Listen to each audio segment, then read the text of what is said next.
Hello and welcome to this podcast in our series on epidemiology on randomised controlled trials. I'm Rashmi Patel. And I'm Ed Wallach.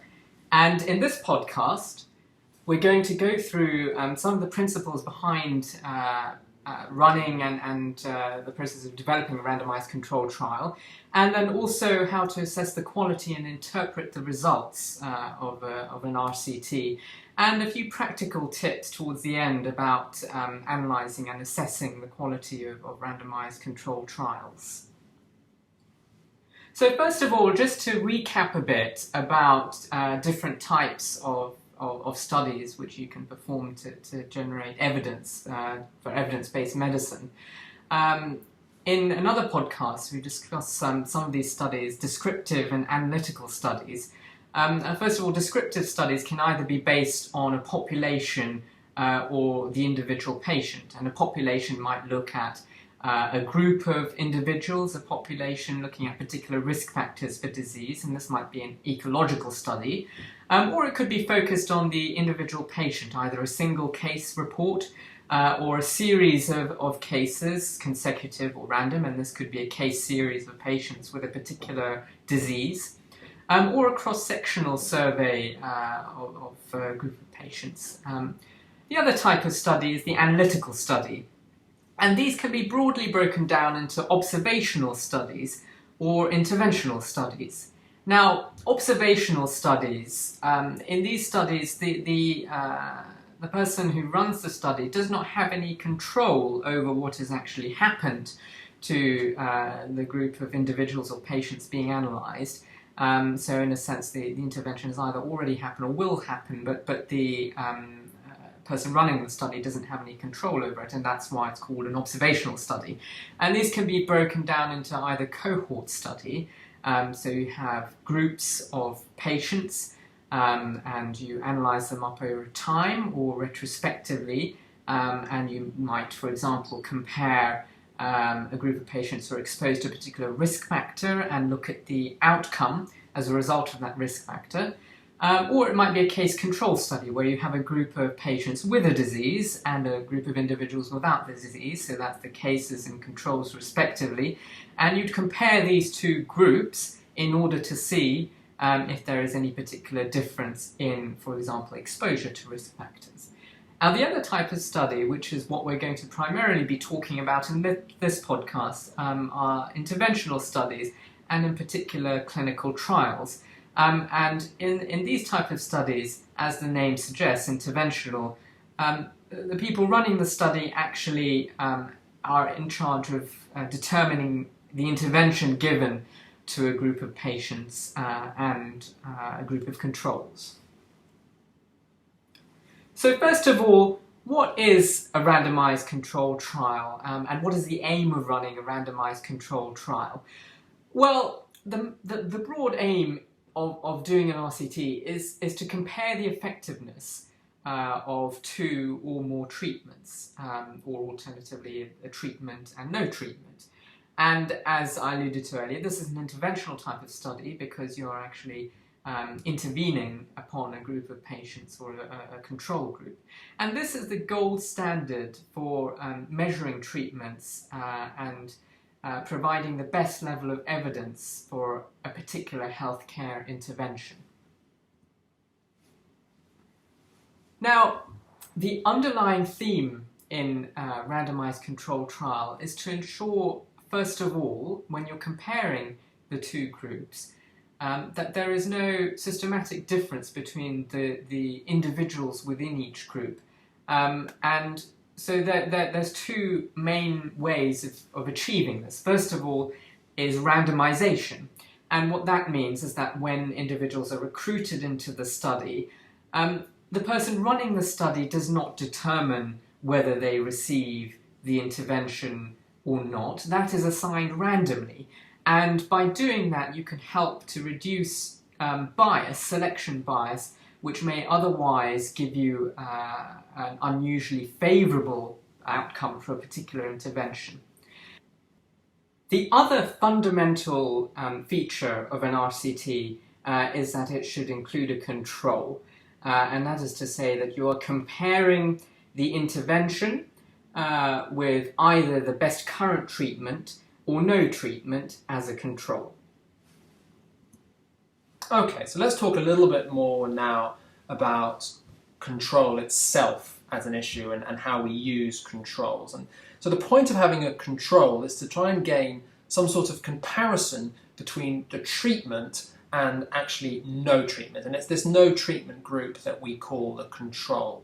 Now, when you run a study with parallel groups such as treatment and no treatment or treatment and control, sometimes we do something called crossover, which means we take those groups later on down the line and we cross them over. So those people who were getting treatment then move on to control, and those people who had control then move on to treatment. And this allows more comparison, and it also allows a level of sort of fairness to be introduced into the study, as well as it ensures that all patients get a chance at having some sort of treatment.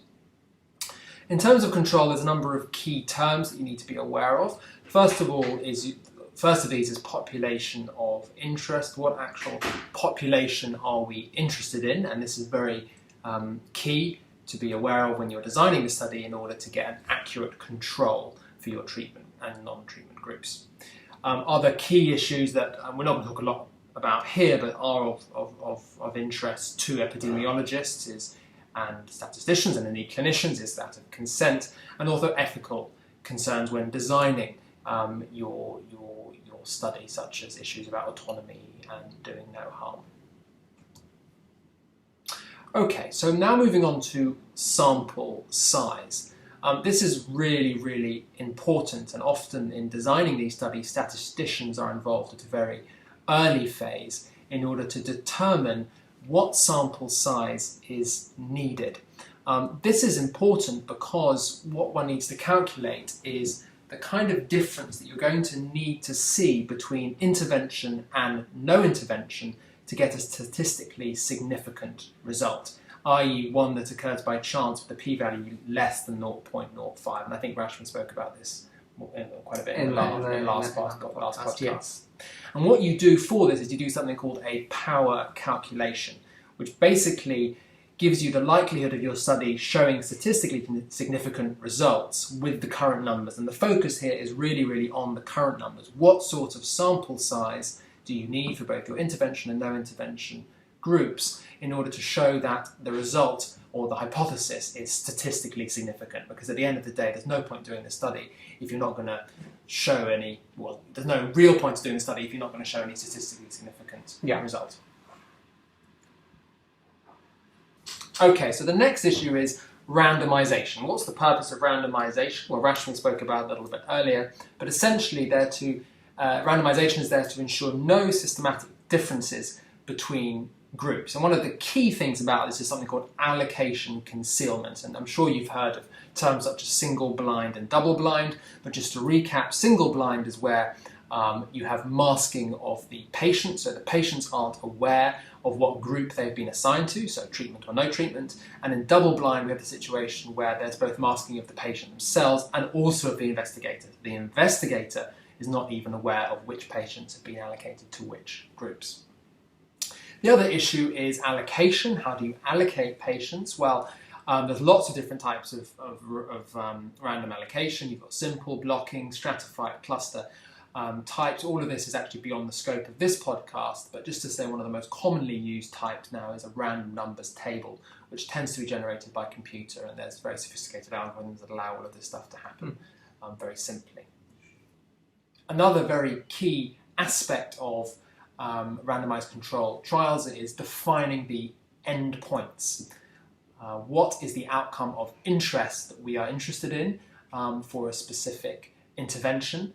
Are we interested perhaps in death? Are we interested perhaps in recovery from disease as defined by a given set of outcomes? This should be defined at a very early point in the study. And it's important to note that often studies have multiple outcomes of interests. And sometimes, indeed, these are defined retrospectively. They're not always defined at the point. It's a subgroup analysis. Exactly. Yeah. It's also important to define the follow-up period. Over what sort of period are we going to follow up all these patients, and how are we going to do this?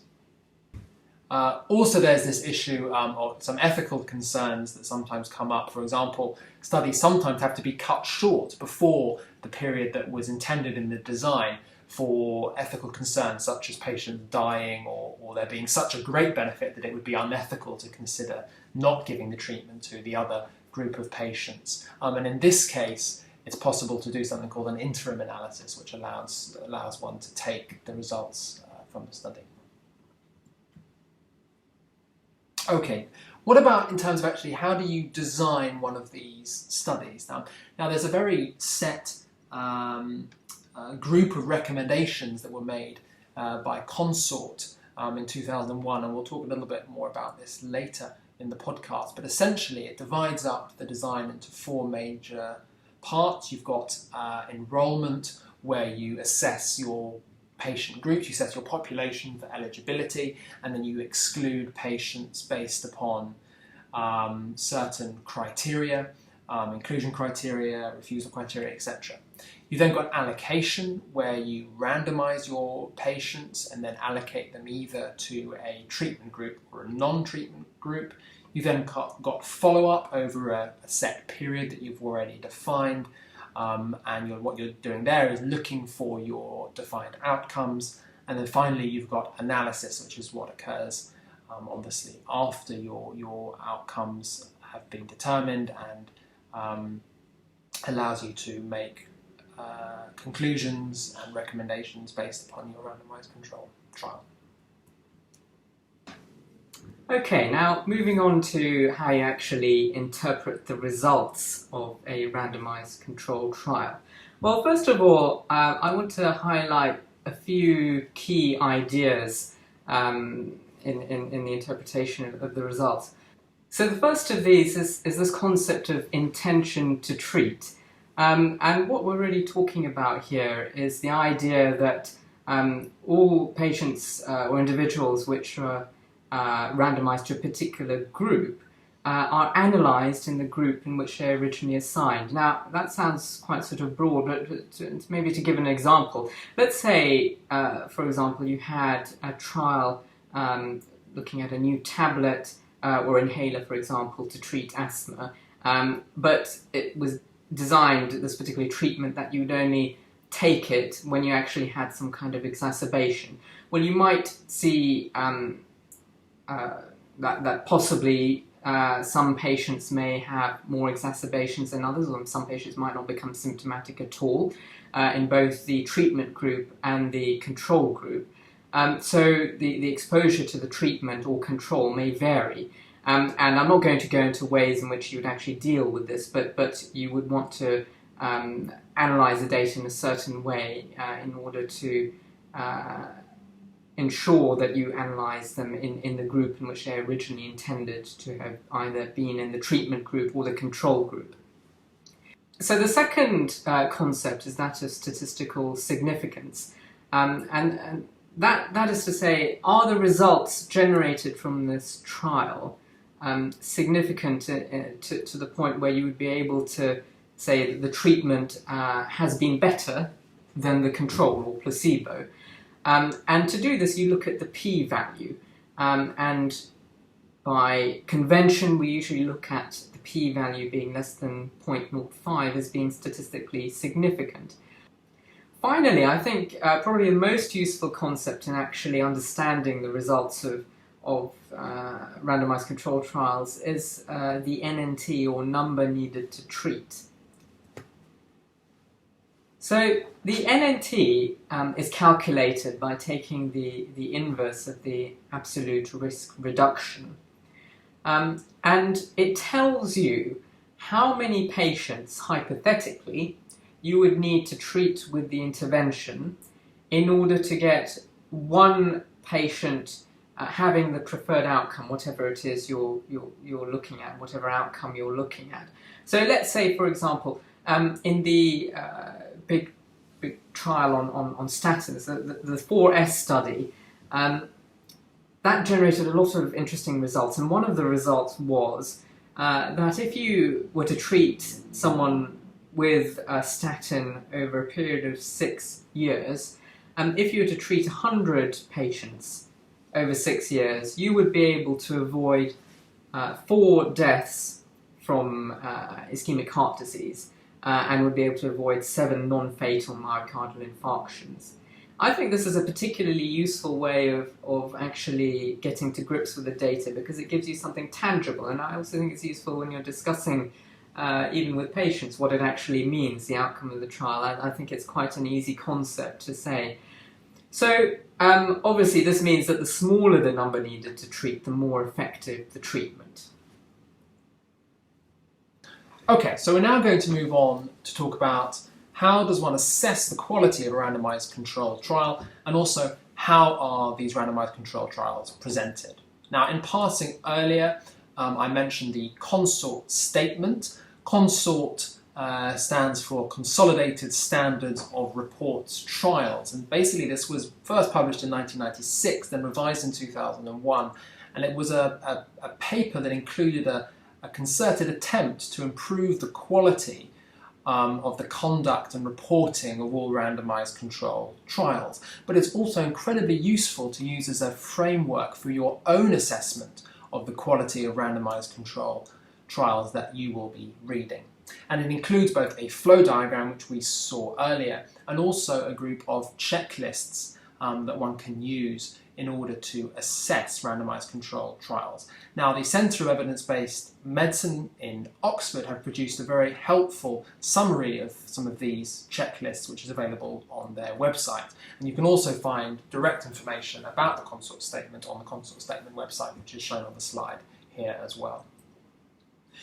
But basically, how is information presented? And if you've read any paper, you'll be familiar with this concept. You've got the title of the paper initially, and then you have an abstract which essentially summarises the information contained within the paper.